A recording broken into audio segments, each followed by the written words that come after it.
नमस्कार दोस्तों, leap smart study में आपका स्वागत है। अगर आप सीटीईटी, टीईटी पेपर 1 की तैयारी कर रहे हैं, तो ये 22 मिनट आपकी जिंदगी बदल सकते हैं।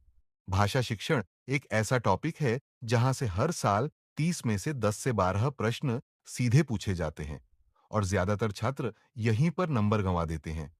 इसीलिए मैं आपके लिए लेकर आया हूं भाषा शिक्षण के 99 ऐसे महत्वपूर्ण प्रश्न जो पिछले 5 सालों में बार-बार पूछे गए हैं और 2026 में भी पूछे जाने की पूरी उम्मीद है।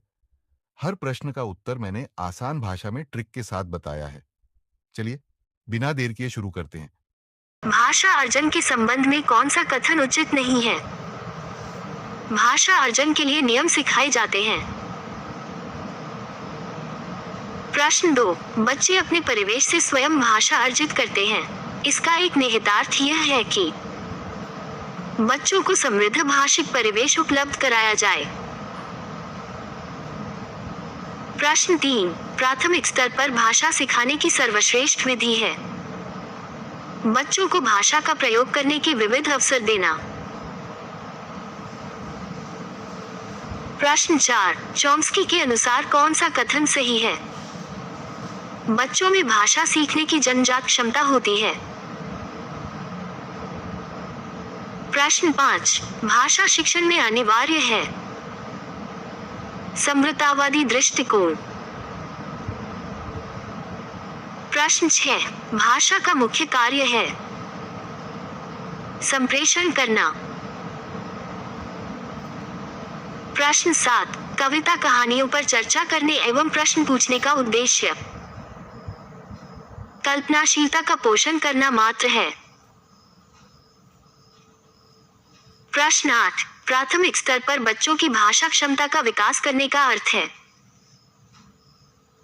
भाषा प्रयोग की कुशलता पर अधिकार। प्रश्न 9। व्याकरण शिक्षण की आगमन विधि में उदाहरण से नियम की ओर जाते हैं। प्रश्न 10। भाषा की पाठ्यपुस्तक में सबसे महत्वपूर्ण पक्ष है पाठों का उद्देश्यपूर्ण चयन। प्रश्न 11। मौखिक अभिव्यक्ति का रूप है आशुभाषण। प्रश्न 12। अंतर्वाक की संकल्पना किससे संबंधित है वाइगोत्स्की। प्रश्न 13। भाषा सीखने और भाषा अर्जित करने में मुख्य अंतर का आधार है उपलब्ध भाषाई परिवेश। प्रश्न 14। प्राथमिक स्तर पर बच्चों की पठन क्षमता का आकलन करने में किस प्रकार की सामग्री सर्वाधिक महत्वपूर्ण है बाल साहित्य की कोई संवादात्मक कहानी। प्रश्न 15। गृह कार्य के संबंध में कौन सा कथन उचित है बच्चों की क्षमताओं स्तर के अनुसार गृह कार्य दिया जाना चाहिए।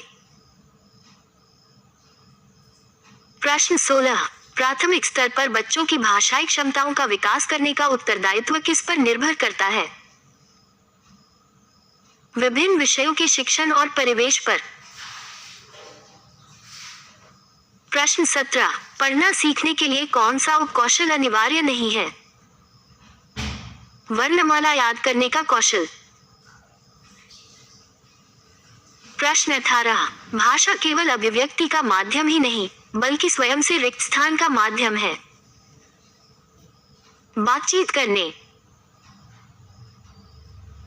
प्रश्न 19। वाइगोत्स्की ने भाषा विकास का रिक्त स्थान परिप्रेक्ष्य प्रस्तुत किया समाज सांस्कृतिक। प्रश्न 20। भाषा शिक्षण के संदर्भ में कौन सा कथन सही नहीं है भाषा सीखने में अन्य विषयों का अध्ययन अध्यापन सहायक नहीं होता। प्रश्न 21। बच्चे सामाजिक अंतःक्रिया से भाषा सीखते हैं यह विचार किसका है वाइगोत्स्की। प्रश्न 22। सस्वर पाठन का मुख्य उद्देश्य क्या है बच्चों की पढ़ने संबंधी झिझक को समाप्त करना।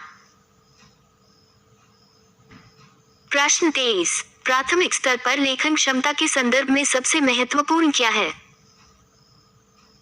मौलिक विचार। प्रश्न 24।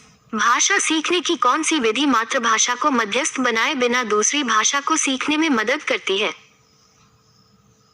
प्रत्यक्ष विधि। प्रश्न 25। भाषा शिक्षण में निदानात्मक परीक्षण का उद्देश्य है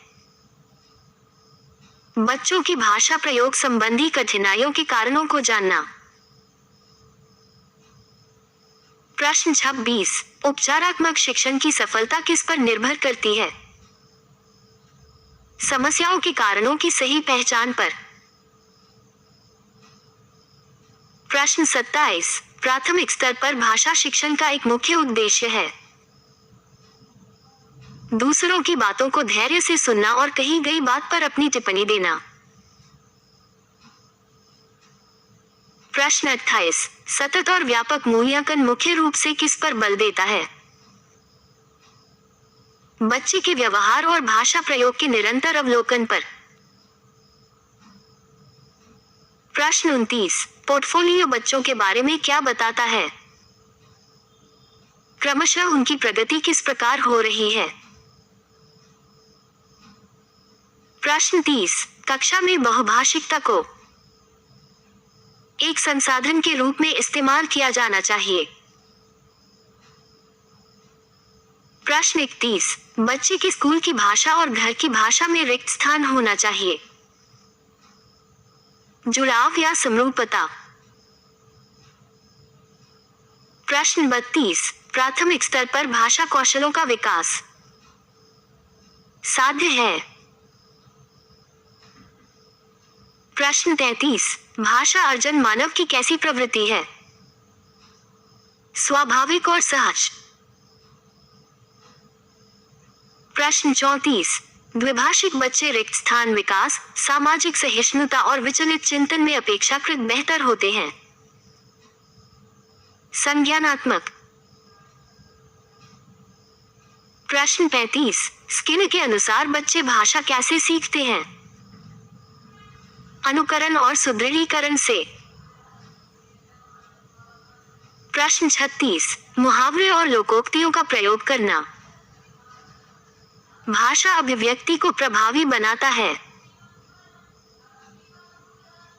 प्रश्न 37। भाषा की कक्षा में प्रिंट समृद्ध परिवेश का क्या तात्पर्य है?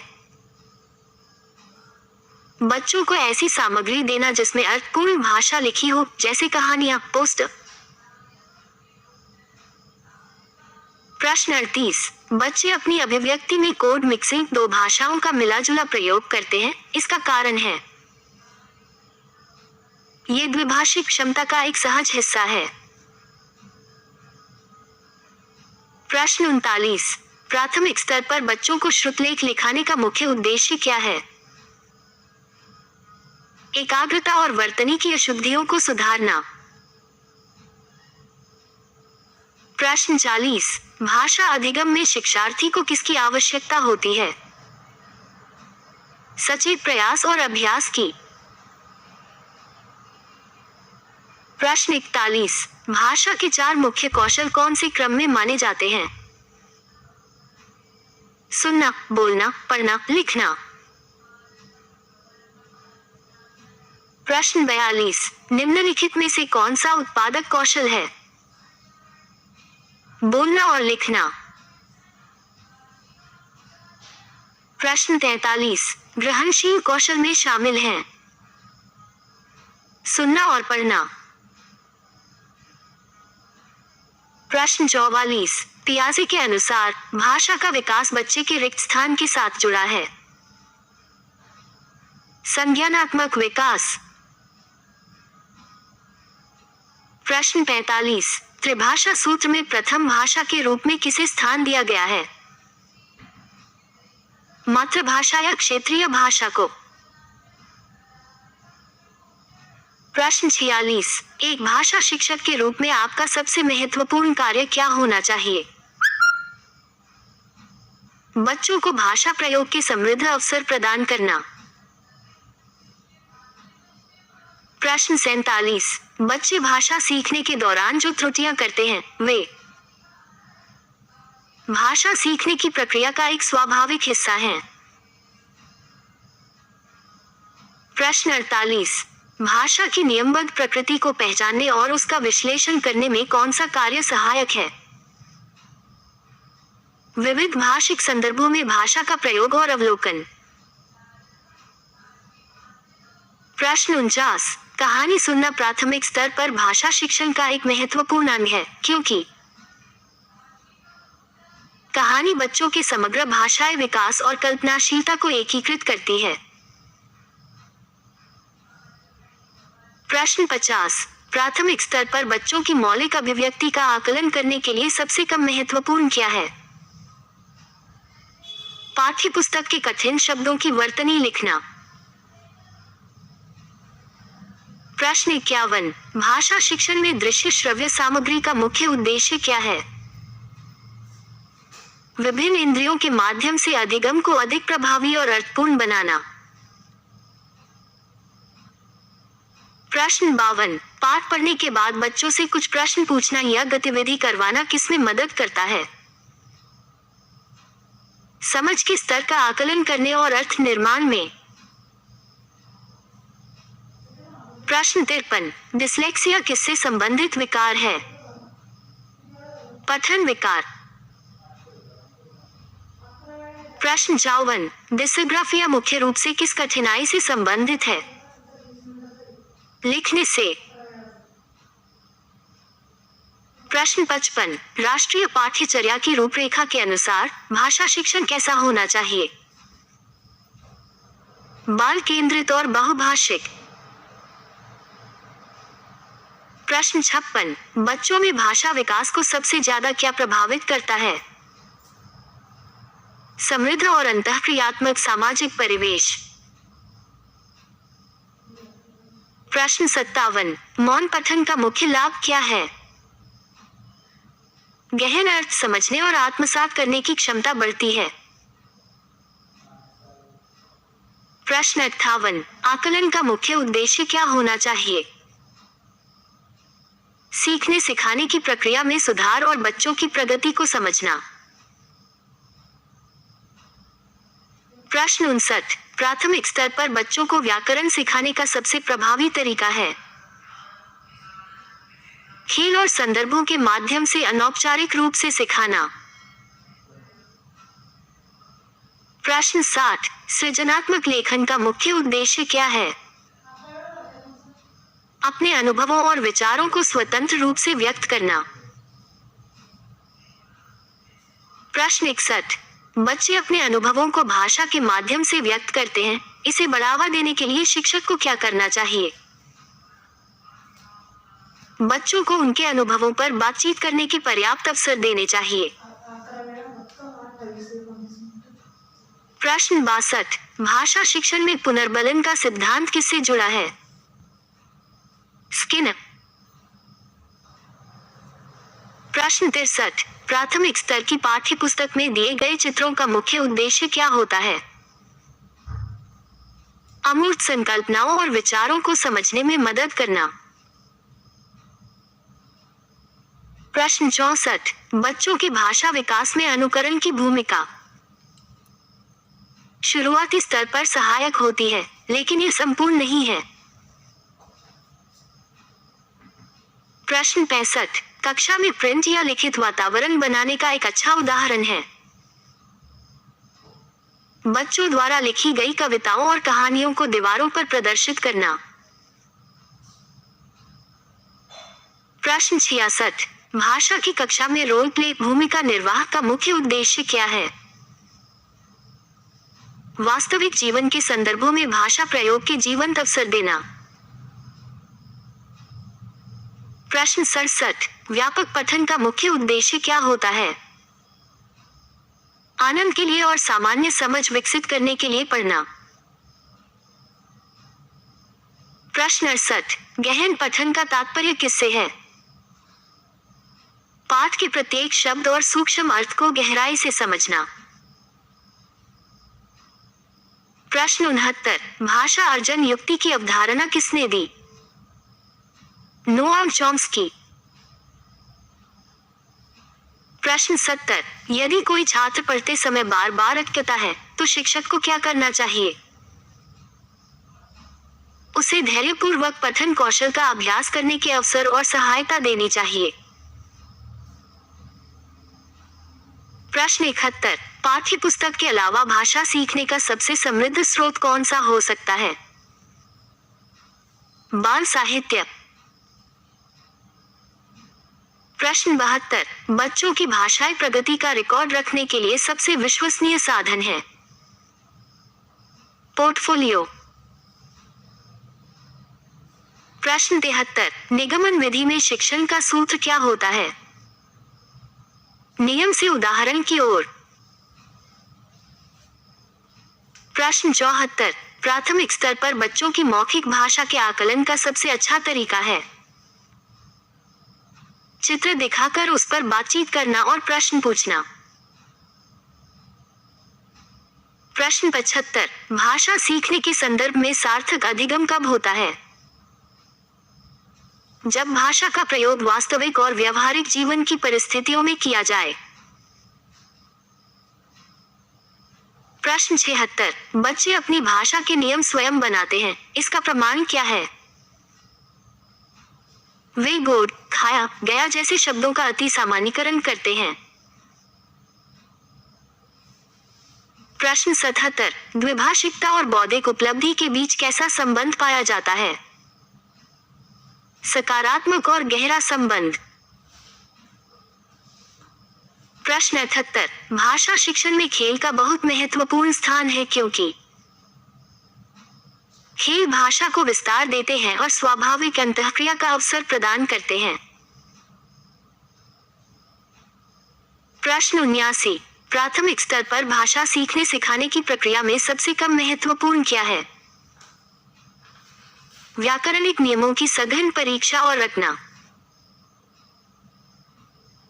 प्रश्न 80। पढ़ना कौशल में सबसे महत्वपूर्ण तत्व क्या है? पढ़े गए पाठ का अर्थ और संदर्भ समझना। प्रश्न 81। भाषा विकास के लिए प्रारंभिक बचपन का समय कैसा माना जाता है? अति संवेदनशील। प्रश्न 82। सतत मूल्यांकन का क्या अर्थ है? नियमित रूप से बच्चे के सीखने के स्तर और व्यवहार का निरंतर अवलोकन करना। प्रश्न 83। भाषा की कक्षा में एक शिक्षक को विशेष आवश्यकता वाले बच्चों के साथ कैसा व्यवहार करना चाहिए? समावेशी दृष्टिकोण अपनाते हुए उनकी आवश्यकताओं के अनुसार सहायता प्रदान करनी चाहिए। प्रश्न 84। पाठ्यपुस्तक में अभ्यास का क्या महत्व है? वे बच्चों को सीखी हुई बातों को लागू करने और विस्तार देने का अवसर देते हैं।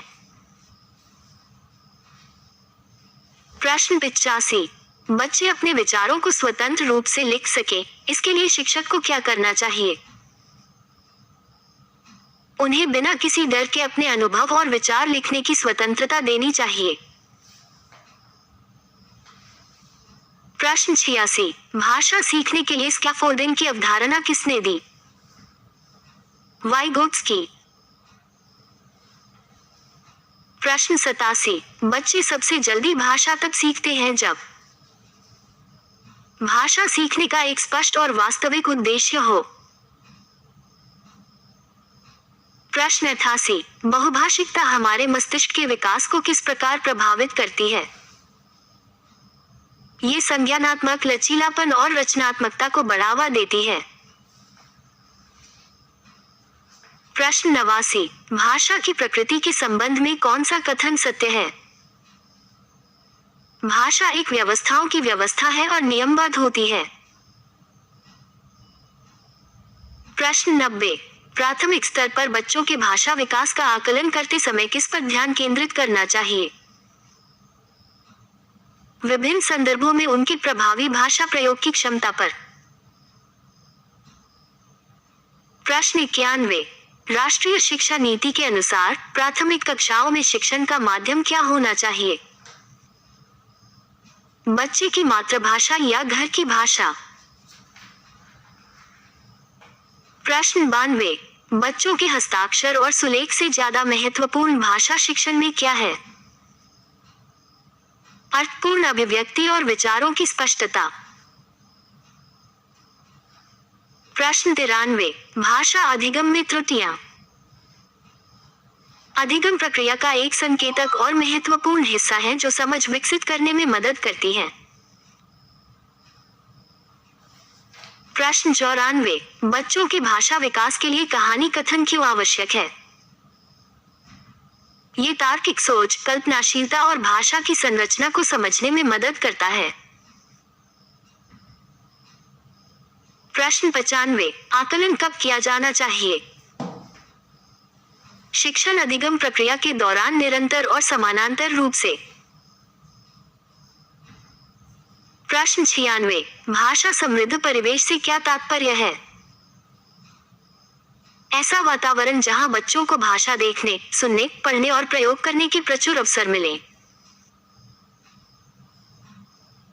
प्रश्न 97। प्राथमिक स्तर पर भाषा शिक्षण का मूल आधार क्या होना चाहिए? बच्चों के अनुभवों, उनकी भाषा और सहज अभिव्यक्ति को स्वीकार करना और बढ़ावा देना। प्रश्न 98। प्राथमिक स्तर की हिंदी की पाठ्य पुस्तक में बच्चों के वास्तविक जीवन से जुड़ी कहानियों को शामिल करने का क्या लाभ है? बच्चे आसानी से जुड़ाव महसूस करते हैं और अर्थ निर्माण सहज होता है। प्रश्न 99। भाषा की कक्षा में एक आदर्श शिक्षक का व्यवहार कैसा होना चाहिए? प्रजातांत्रिक, संवेदनशील और बच्चों को अभिव्यक्ति के पर्याप्त अवसर देने वाला।